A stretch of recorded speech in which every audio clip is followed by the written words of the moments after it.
Bom dia, pessoal.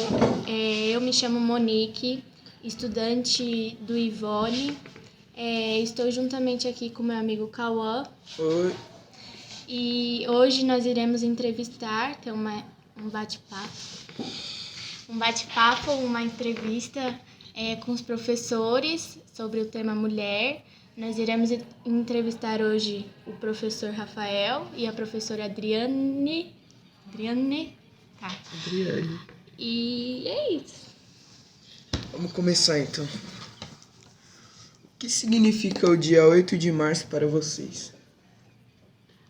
Significa uma bonita homenagem que representa a luta da mulher no decorrer do tempo para, no caso, classificar o que nós somos hoje. Porque o que nós somos hoje é reflexo de todas aquelas mulheres que passaram todo aquele processo difícil que nós sempre, nós não elas, né? Porque hoje eu posso dizer que a gente está num patamar parecido, não igual, porque a nossa meta eu acredito que seja superar os homens, mas eu imagino, eu vejo esse dia como algo representativo dessa luta, dessas mulheres que sofreram lá no passado e conseguiram alguns direitos que nós temos hoje, que são tão importantes para nós.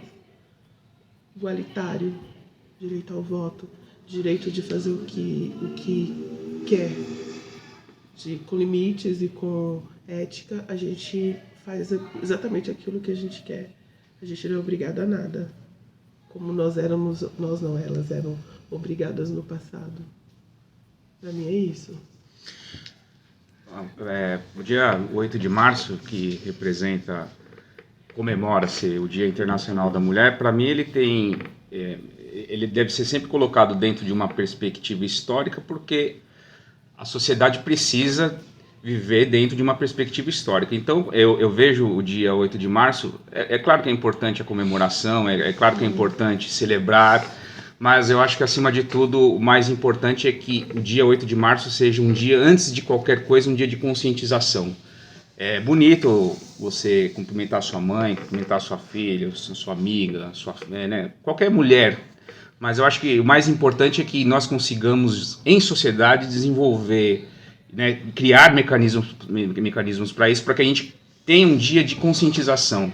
Por que nós temos que comemorar o Dia Internacional da Mulher? Por uma série de pautas importantes que são carregadas ao longo da história e que ainda não se materializaram como se deve. Equiparação salarial, melhores condições de trabalho e uma série de outras demandas que o Dia Internacional da Mulher traz, mas desde que seja colocado numa perspectiva histórica e que seja uma data de conscientização para todos, homens, mulheres, crianças, adolescentes como vocês e assim por diante. Ok. Vamos para a próxima pergunta. Você acha que tem tipos de trabalho que as mulheres não podem fazer? Bom, se eu ler a camisa da minha amiga professora aqui, ela está dizendo uma frase, acho que não sei nem se ela combinou para vir aqui hoje com essa camiseta, mas eu acho que é uma frase que resume bem o que todos nós deveríamos pensar, né? O lugar de trabalho, lugar de estudo da mulher é onde ela tiver vontade, onde ela se sentir amparada judicialmente, onde ela quiser. Então eu acho que a mulher tem que ocupar o espaço que lhe for querido por ela. Intelectualmente falando, é isso mesmo. Mas biologicamente falando, eu acredito que ainda tem profissões que não foram feitas para mulher. Tem? Tem. Eu não conseguiria ir para a guerra. Eu acho que você, se precisasse, iria. Não, uma mulher não. É difícil, é meio complicado. Então tem assim, tem situações que eu acho que ainda é complicado para a mulher. Porque, querendo ou não, o mundo ainda é um pouco machista. O mundo é. Tem coisas que homens fazem que, se nós formos fazer, a consequência daquilo vai ser totalmente diferente. Então eu acho que ainda precisa de muita coisa para a gente poder ter, a gente ser equiparado ao homem, de verdade. Então eu acredito que, em termos de emprego, profissão e tal, tem casos que a gente ainda não alcançou. Tem, infelizmente. Mas o que eu iria pra guerra, eu não iria, não. Vamos para a próxima pergunta. Alguma Não, sim. questionamento? Assim? Não é bem um questionamento, mas veja, a luta, quando eu começo falando que o Dia Internacional da Mulher ele deve ser um dia também de comemoração, não tem problema, na minha opinião, isso. Mas quando eu chamo a atenção para quando a gente fala de conscientização, o que nós temos que fazer com o Dia Internacional da Mulher, eu posso estar bastante equivocado com a minha frase, com a minha fala, mas é assim, a luta das mulheres, como é a luta de qualquer demanda social, seja do racismo, seja da causa LGBTQ+, qualquer uma dessas causas que demandam um esforço popular, o que eu acho que nós temos que ter em mente é que a luta de conscientização do Dia Internacional da Mulher perpassa, ou seja, ela atravessa o que... Eu posso estar falando uma besteira muito grande, mas eu não consigo separar essas lutas da luta contra o que, na minha opinião, é o grande mal do nosso tempo, que é o capitalismo. Então, assim, quando a gente coloca essas pautas em discussão, o que está em jogo é a luta contra o capitalismo, porque é ele que esgarça os movimentos sociais, é ele que contribui para essa divisão social de homens e mulheres, de ricos e pobres, de brancos e negros. Então, quando eu digo conscientização, é exatamente um chamado para que a gente consiga entender o que é o capitalismo e por que ele afeta as nossas vidas tão drasticamente que a gente precisa dar uma resposta para ele combinada, em que homens e mulheres estejam no mesmo lado. Então, assim, eu vejo a conscientização do Dia Internacional da Mulher, e aí eu acho que eu tenho até uma certa discordância com a fala da minha querida amiga Adriane, mas essas demandas elas precisam andar de mão dadas, e quando elas andam de mão dadas, elas precisam lutar contra um inimigo que é muito maior do que todos nós, e esse inimigo, na minha opinião, atende pelo nome de capitalismo. Tem alguma coisa a dizer? Não. O lugar de mulher é onde ela quiser. Sim, não na guerra. Se ela precisar ir na guerra, ela tem que ir pra guerra. Há controvérsias. Depende muito da predisposição, depende muito da sua vocação. Não, mas é que a gente entende, tudo. É que a gente entende o esforço de guerra como um esforço masculino, porque historicamente é assim, né? Eram os homens que lutavam no campo de batalha, desde os povos antigos. A gente está tendo uma guerra nesse momento, né? Então, assim, mas às vezes as causas sociais jogarão as mulheres numa guerra. Seja uma guerra contra o capital, seja uma guerra, seja lá de que ordem ela for, entende? Então eu acho que numa transformação drástica da sociedade, as mulheres terão que... E aí eu não estou nem dizendo que é uma transformação via revolucionária, eu não sei. Precisamos criar condições para que isso aconteça, se é que a sociedade quer que aconteça. Próximo. Qual a importância das mulheres em cargos de poder?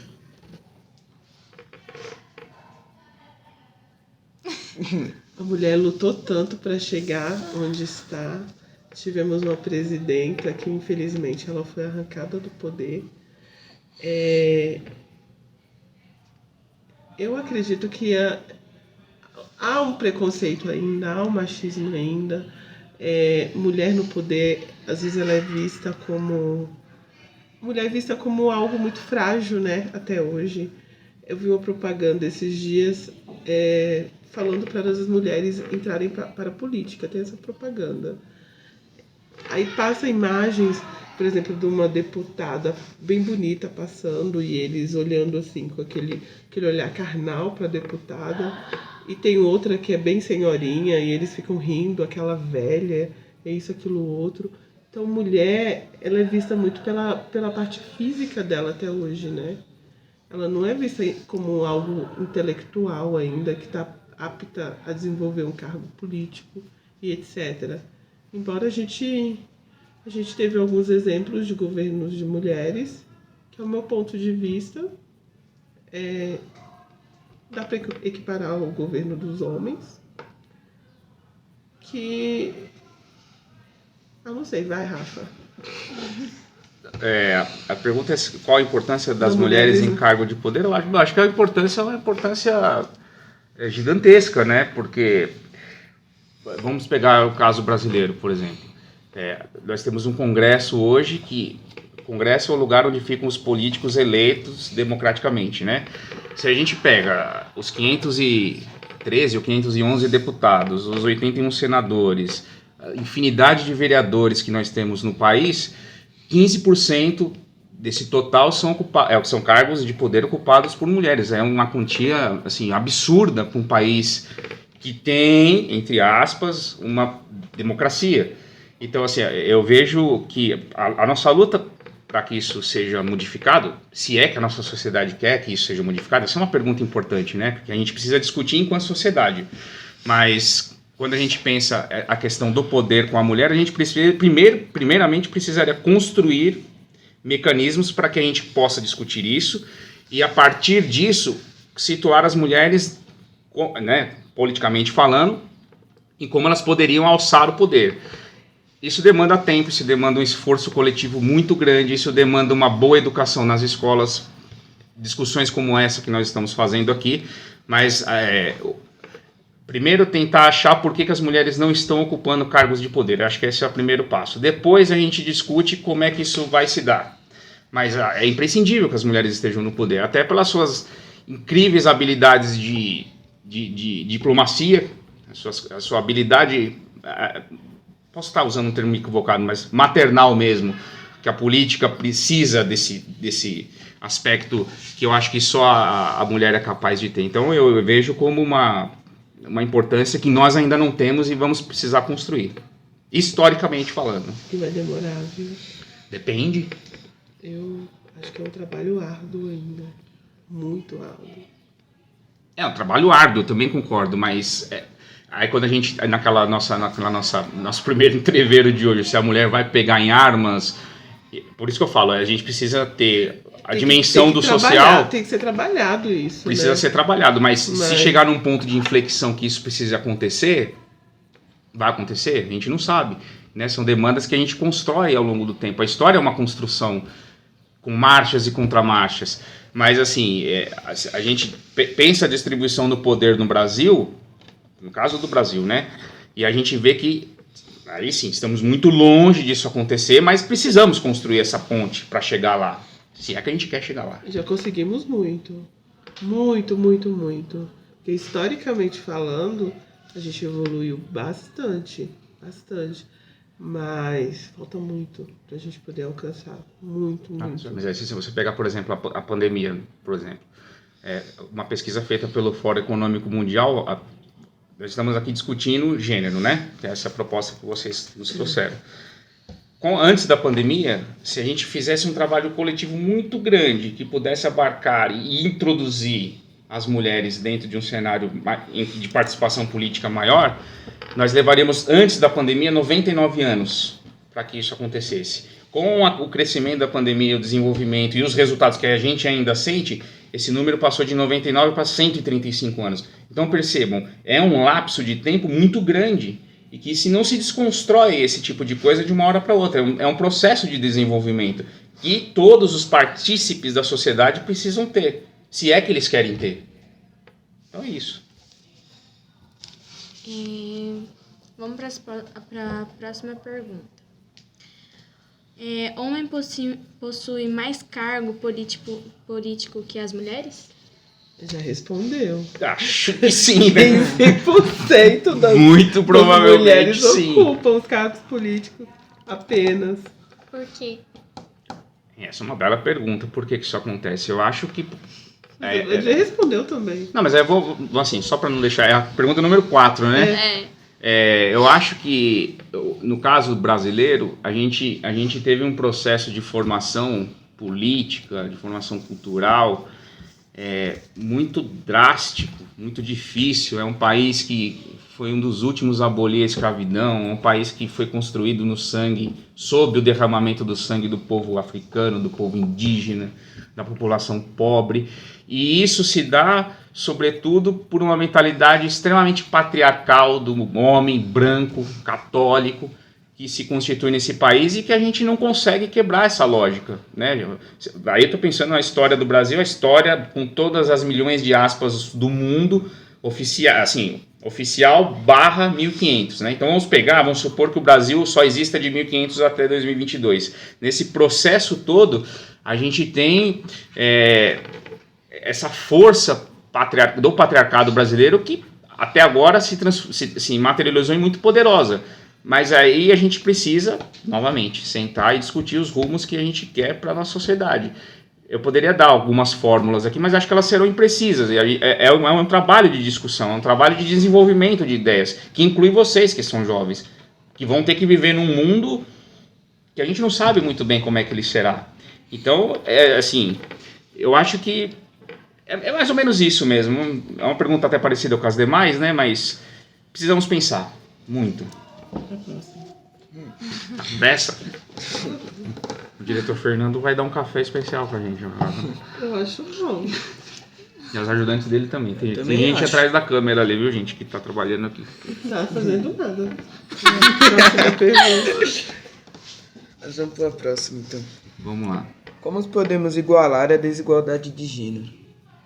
Eu acho que dessas perguntas que foram feitas, acho que essa é a mais difícil de responder, até porque eu acho que ela se enquadra naquilo que a gente já foi respondida. tava falando, né? Você quer fazer algum comentário, né? Eu continuo batendo na mesma tecla. Vai demorar muito, vai ser uma luta constante, sabe? E as mulheres de hoje, eu acho que elas não têm a mesma garra daquelas meninas da ditadura militar, aquelas mulheres que buscaram, que, como diz a Tati, rasgaram o sutiã pra poder, sabe? A gente tá no patamar que a gente tá hoje. A gente não votava, gente. Não concordo com isso, não. Ah, então fala o que você concorda. Olha, é bem paradoxal essa conversa que a gente está tendo, porque a gente está falando do Dia Internacional da mesmo. Mulher e fica um homem branco, né? Tá paradoxal. E o homem branco, casado, aquela coisa toda, que faz parte do patriarcado, que a gente acabou de falar aqui, né? Então dá uma impressão isso. Mas se é um bate-papo informal, depois você me paga uma cerveja e tá tudo certo. Por que eu tenho que pagar? Você que é o homem, quem paga a conta é o homem. Ai, meu Deus. Paradoxal. Não, a gente já racha a conta, porque aí fica tudo igual. A gente vai igualar. Essa é uma questão do dia a dia, que é uma pauta de discussão importante. Porque à medida que você fala isso, você também, Eu mulher, vou me colocar pode... numa situação fragilizada. Mas é fragilizada porque você quer, porque ela foi imposta mediante a própria situação. Imposta. Eu impus? Sim, você falou que eu vou pagar uma cerveja pra você. Então, mas aí é um papo de amigo, né? Você pode pagar uma cerveja pra mim, não tem problema nenhum. Você tem que pagar pra mim, você que é o homem da história. Então, mas veja só, esse é um reforço perigoso desse tipo de situação. Esse podcast não vai acabar. Não, mas o diretor que avalia se tá bom ou não. Eu falei que ia ter sangue, vai. Tem sangue. Quando começa a luta das mulheres pela igualdade de gênero? Quando ela encontra o seu verdadeiro valor. Eu acho que isso, é meu modo de ver. Isso pra mim é algo muito pessoal.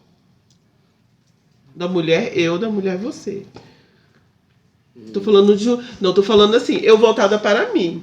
Quando eu encontrar o meu verdadeiro valor, eu perceber que eu tenho habilidades, que eu sou inteligente, que eu posso tudo, Então, mas aí eu posso me igualar a um homem. Mas aí depende de mulher para mulher. Então, mas aí eu acho... Ela tá generalizando. Mas eu acho assim, quando você pensa numa perspectiva mais individualizada... Eu falei de uma forma individual. Mas eu tô entendendo que você vai dar uma resposta em duas partes. A opinião da Adriane enquanto pessoa CPF individual e a pessoa, Adriane, que vive no mundo do tecido social. Isso, né? tecido social. Mas assim, eu penso um pouco diferente disso. Sempre. Não é sempre. Eu acho que para que essas condições que você trouxe agora, elas sejam criadas, né? Você se sentir melhor consigo mesmo. Igual. Então, eu não consigo separar o aspecto da Adriane individual com o que o mundo oferece para a Adriane. O mundo do capitalismo do século XXI, as demandas que ele traz para você, eu não consigo achar que isso está separado da Adriane individual. Eu acho que é um imbricamento de coisas tão profundo que eu acho que nem mesmo você conseguiria fazer essa dissociação tão rápida assim. Então fala o que você pensa. Eu quero saber. Não, como eu posso dizer? quando começa a luta das mulheres contra... só repete o finalzinho para mim, por gentileza. Pela igualdade de gênero. Então, eu acho que essa luta ela acontece desde tempos imemoriais, dos primórdios, né? Assim, talvez não para a história, vamos pegar a Grécia, para cá, a luta das mulheres sempre em relação a isso, mas tentando dar um enfoque mais específico, eu acho que a partir dos anos de 1950, com as novas demandas, até pelo crescimento do movimento feminista, que eu me apego mais nesses anos todos, e que começam a questionar o mundo, né? Se a gente pega o histórico, aí eu vou me reportar ao século XX, né? A gente pega esse histórico da mulher no mercado de trabalho, da mulher na relação com lá, esses movimentos feministas começam a questionar exatamente isso. Então, olha só que coisa interessante. Esses movimentos que começam lá nos anos 50, nos anos 60, nos anos 70, né? Aí pensadoras do gabarito, por exemplo, da Angela Davis, né? Essas mulheres começam a questionar, por exemplo, não é só um exemplo, a própria questão de maternidade. Quando a mulher ela tem um filho, ela está tendo um filho ou ela está tendo mais um trabalhador a ser incorporado no mundo do capital? Essa é uma discussão que essas mulheres estão fazendo, e aí se a gente começa... Eu tenho várias alunas, né? Sou professora, evidentemente. Quando eu pergunto para elas assim, você quer ser mãe? Você já tem uma resposta muito mais próxima do não do que do sim. E aí a gente precisa diagnosticar, por que essas meninas não querem mais ser mães? O que está acontecendo? Será que elas estão fazendo um exercício de olhar para o mundo e ver que possivelmente as próximas gerações vão passar por desastres socioambientais muito grandes, vão passar por desastres socioeconômicos muito grandes? O capitalismo é um sistema que é a própria crise, então ele se alimenta dela. Isso é involuntário ou é consciente? Não sabemos. A história precisa de tempo, ela precisa se afastar do tempo para olhar o próprio tempo. A gente não sabe exatamente isso. Mas aí, tentando dar uma resposta mais precisa, eu acho que a partir dos anos 50, anos 60, começa uma luta um pouco mais organizada, um pouco mais institucionalizada e assim por diante. Ok. Doutor Algo a sumiu. dizer? Não, Cadê o concordo diretor? com ele. Concorda? Concordo, agora não vai ser paradoxal. Agora para a professora Adriane. Você se considera uma pessoa feminista? Não. Não? Não. Por quê? É. Agora você está descontando, né? Porque tudo eu quero por quê. Justifique sua resposta. Então, eu não me considero totalmente feminista. É pessoal, né? Eu, enquanto mulher, assim... A gente é tão difícil. Eu acho, assim, que é meio termo. Eu acho que a maioria das mulheres que estão vivendo essa era, lógico que a gente quer se igualar, a gente quer estudar, a gente quer nossa independência e tal, mas eu não vejo isso como algo feminista. Eu acho que a gente só quer ser igual, a gente só quer ter todos os direitos que nós merecemos e que nós realmente temos direitos. Eu acho que é isso. Mas feminista, não. Não chega tanto, não. Não chega. Mas questionamento? Eu mantenho. Bom, eu enquanto homem dizer que sou feminista parece também um paradoxo, né? É um paradoxo. Mas eu acredito que... Eu acho que todo mundo deveria ser feminista, na minha opinião. Posso estar bastante errado falando isso, mas eu entendo que o feminismo é uma arma muito poderosa para dar voz a essas mulheres. Eu acho muito forte. Mas tem que ser forte. Não, mas eu acho que é muito descontrolado. Eu acho que acho que foge do controle. Eu acho que a gente tem que dosar. Então, mas eu não consigo ver a dose, dose... Eu conheço pessoas que são e é complicado. Não é legal.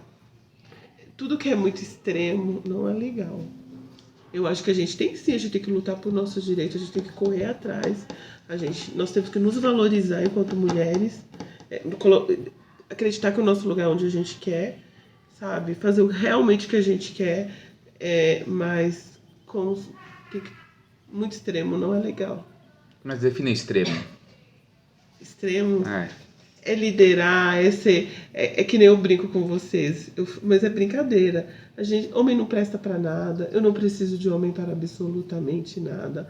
Homem é um ser inútil, é isso, aquilo, outro. Mas é só brincadeira, viu, meninas? Não é bem a sério.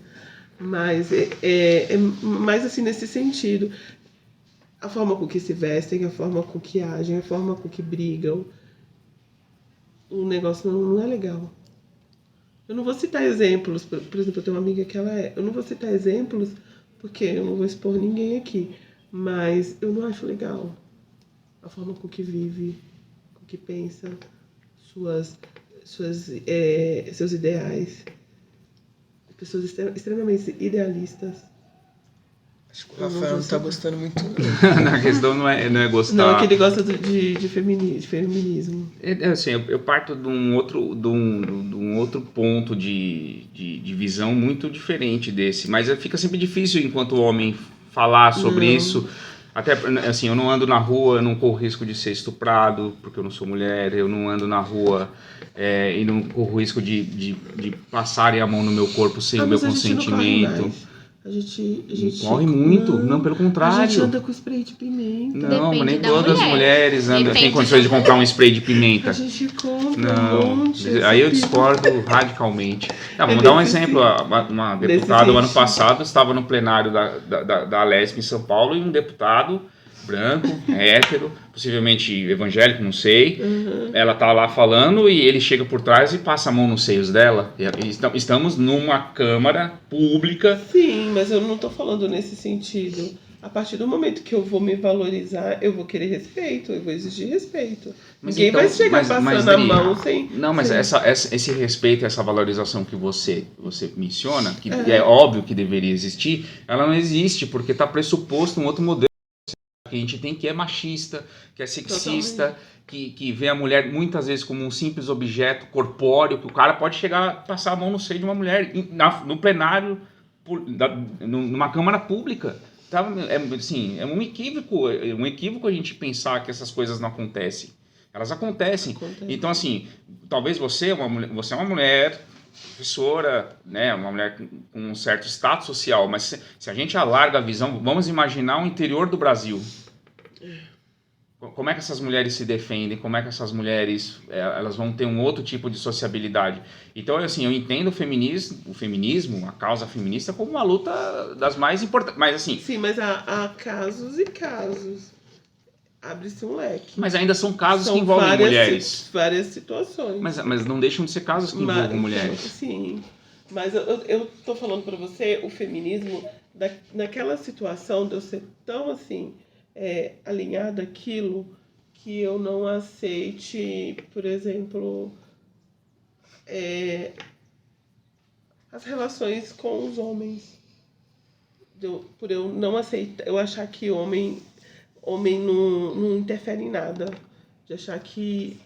Acho que você tá me entendendo. Eu não tô sabendo colocar em palavras. Mas eu só tô sabendo colocar em palavras. Talvez só para concluir essa parte, não sei quanto tempo o vídeo pode ter também. Eu acho que já ultrapassou. Mas eu entendo que o feminismo também é uma luta constante pela própria reeducação dos homens. Do homem, macho, hétero, branco, essa coisa toda. Então, assim, para mim é uma das causas mais importantes de luta social que a gente tem. Desde que, aí é um ponto de vista meu, que eu posso estar falando muita besteira, o feminismo ele esteja em sintonia com uma luta que é maior do que, assim, não é que é maior do que ele, mas é uma luta em que precisa dele, que é a luta contra o capital. É isso que está em jogo. Sempre o capitalismo. Sim, o maldito capitalismo que separa, que precisa disso. Então, assim, se a gente incorpora o feminismo a essa luta, aí eu vejo um ganho, assim, monumental. Agora, o feminismo enquanto movimento isolado não deve existir, muito pelo contrário. Entende? Acho que a gente precisa estabelecer táticas políticas que envolvam essas coisas todas. Tá. Tem algo a dizer? Não? Não, concordo. Você se considera uma pessoa machista? Me considero uma pessoa... Eu já fui mais machista, evidentemente. Porque o que é o machismo? É uma herança que você vai passando, né? Meus avós, meu pai... Meus avós, no caso, né? Meu pai, eu, E eu possivelmente vou passar isso pro próximo, né? Eu tenho uma filha, então assim, o meu trabalho de reeducação, ele é dois, né? Ele é dividido em duas partes. Eu sou professor, lido com meninas, tem 3 meninas aqui, mas a minha amiga é professora. Então é um trabalho de reeducação na parte em que eu me convivo com as pessoas, e no âmbito interno eu tenho uma esposa, eu tenho uma filha. Então é muito difícil você quebrar essa lógica machista. Ela não se quebra de um dia para outro. Você precisa de um exercício profundo de mergulho nessa questão. Você precisa se reeducar. É como você perder peso, né? Eu quero emagrecer. Você tem que fazer uma reeducação alimentar, né? Às vezes você vai querer comer um doce e você, não, preciso emagrecer. O machismo, ele tem um pouco disso, né? Se você parar para pensar, você está fazendo uma coisa machista. Então, evidentemente que eu sou machista, mas eu procuro me policiar, né? Procuro não trazer essa herança maldita para frente. É difícil, mas a gente tem que tentar. Então, aí o feminismo, eu encamparia uma luta feminista, embora seja homem. Talvez as feministas dariam uma estilingada na minha cara. Eu me considero um pouco machista também. Não, muito machista. É aí que entra. Tem coisas que eu enquanto mulher, não faria. Mas eu sou muito careta, muito certinha. Tem coisas que eu vou muito pela orientação dos homens mesmo. Pelo fato de ter convivido com muitos homens, conhecer um pouco a cabeça deles, a gente acaba se igualando, né? Depende. Faz parte do nosso, como ele mesmo falou, heranças que a gente vai receber. Mas ela falou, por exemplo, depende. Por que você acha depende? Não vai me entender. Não, é uma roda de conversa. Tem coisas que eu acho que o homem faz que nós não deveríamos fazer. Eu discordo bastante dessa opinião. A minha avó falava, diga-me com quem tu andas que eu te direi quem é. Minha mãe fala isso. Então, até hoje, essa frase não fica martelando, porque a gente tem coisas que o homem é completamente livre e a gente não. Completamente não. Acho que é do nosso íntimo mesmo. Em que sentido? Não posso falar. Não? Tem algo a dizer? Não, só ficou com ponto de interrogação. Vai pra próxima. Porque já tá se estendendo muito.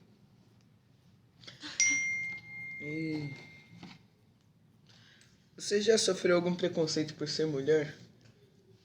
Ou já viu alguém sofrer preconceito? Já, várias vezes. Já, muitas vezes. Eu digo que até é traumático. Até meio que traumático. Por ser mulher. Por ser fragilizada, como ele falou na parte do feminismo, acontecem coisas que você... Que é uma luta contínua, né? Mas acaba acontecendo, sim. Eu já sofri, mas isso enquanto era menina, criança, adolescente. Depois que eu tive mais autonomia, eu não sofro preconceito nenhum. Porque se eu sofrer... Sofrer quando você se importa, né? Se acontecer, pra mim tanto faz. O importante é o que eu sou. A cara do Rafael. Vai pra próxima. Não, eu até poderia fazer um contraponto a essa resposta que ela deu, ou fazer um adicional, um plus, mas eu acho que é uma pergunta mais de caráter pessoal. É pessoal. Né? Assim, totalmente pessoal. Mas assim... Então, é aí que a gente entra naquela coisa. Assim, é uma pergunta que você deu uma resposta pessoal, mas ela não diz respeito a Adriane enquanto indivíduo. Mas ele falou você. Não, eu sei, por isso que eu tô falando. Eu não vou esticar mais essa resposta, porque ela foi uma pergunta feita para que você respondesse. Se eu sofri ou se eu já vi alguém sofrendo, sim. Várias vezes. Sim. Mas você fez algo? Não. Não?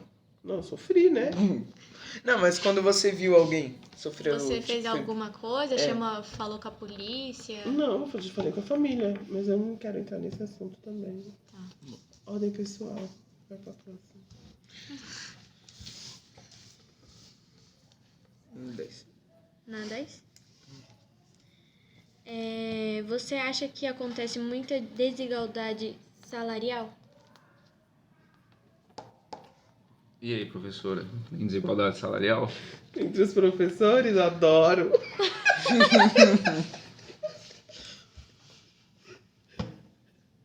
Existe. Existe. Infelizmente existe. Vai lá, professor de história. Não, eu acho que é até desnecessário fazer até estender um pouco a resposta, Senão a porque gente fica triste. mas é muito, muito grande a equiparação salarial. Se você pegar, por exemplo, mulheres formadas no ensino superior, e você faz um comparativo com os homens, necessariamente o salário dos homens será maior que o das mulheres, né? A gente, por exemplo, nós somos professores. Na pedagogia, né, vamos chamar isso de educação, a maioria do professorado é composto por mulheres. Mas aí você começa a estender a análise vamos chamar assim, para as classes como um todo. As pedagogas, enquanto mulheres, né, profissionais de nível superior, elas ganham um salário que é também menor do que as mulheres com outro tipo de salário, por exemplo, engenharia, medicina. Mas mesmo essas mulheres que têm um salário diferente das pedagogas, elas também estão abaixo do salário dos homens, né? E isso é uma construção social que a gente precisa, e aí precisamos perguntar, precisamos combater isso? Eu penso que sim, e penso que o feminismo é uma arma importante para isso. E aí a gente avalia, vamos mudar isso? Vamos mudar isso, Monique? Tem que mudar, né? Tem que mudar, mas a mudança histórica se dá... Vejam só, as grandes transformações sociais, elas...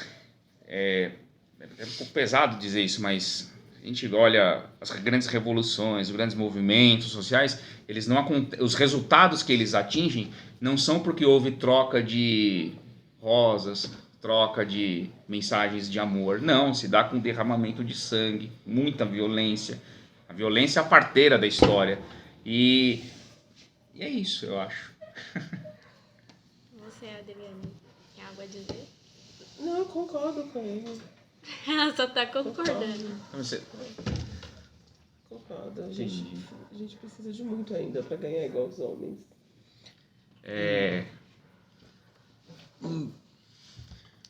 Já terminou. Vocês têm algo a dizer sobre o podcast, sobre os questionamentos? Posso responder primeiro, professora Adriane? Pode, professor Rafael. Bom, as minhas considerações finais são, assim, agradecer o convite do professor Fernando, as assistentes dele, a câmera não mostra, mas o trabalho é sempre feito por trás das câmeras, né, meninas? A Tati e a Letícia. A professora Tati. E eu já com um problema de memória aqui no podcast. Obrigada, Yasmin, parabéns.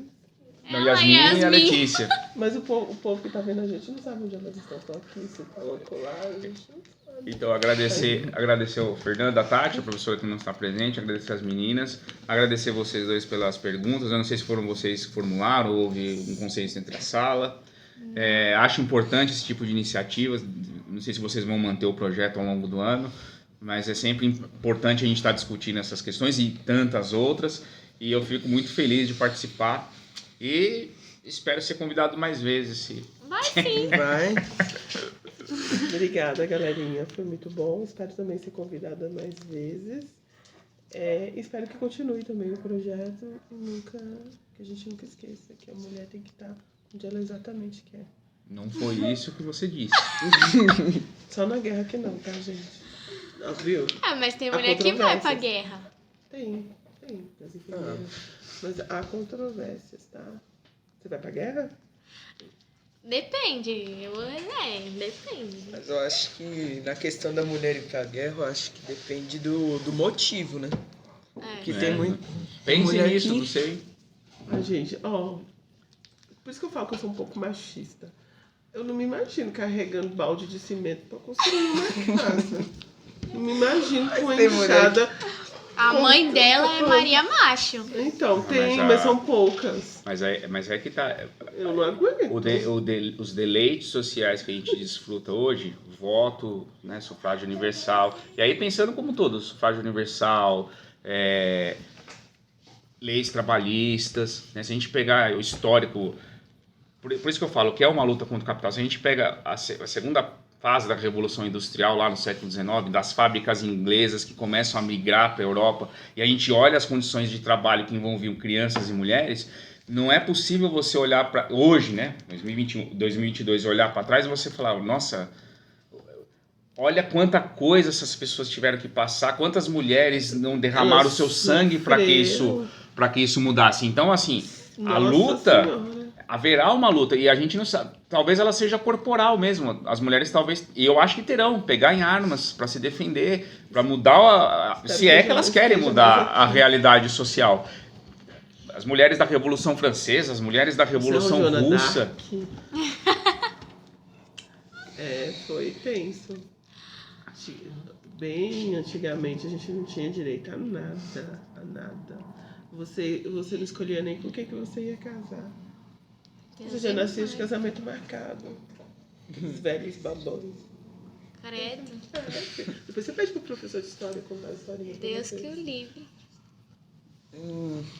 Bom, então vamos encerrar, né? Obrigado a todos que vão assistir, né? E obrigado ao Rafael e à professora Adriane que vieram aqui gravar com a gente. E um bom dia a todos. E obrigado pela presença de vocês dois. Obrigada. Eu que agradeço.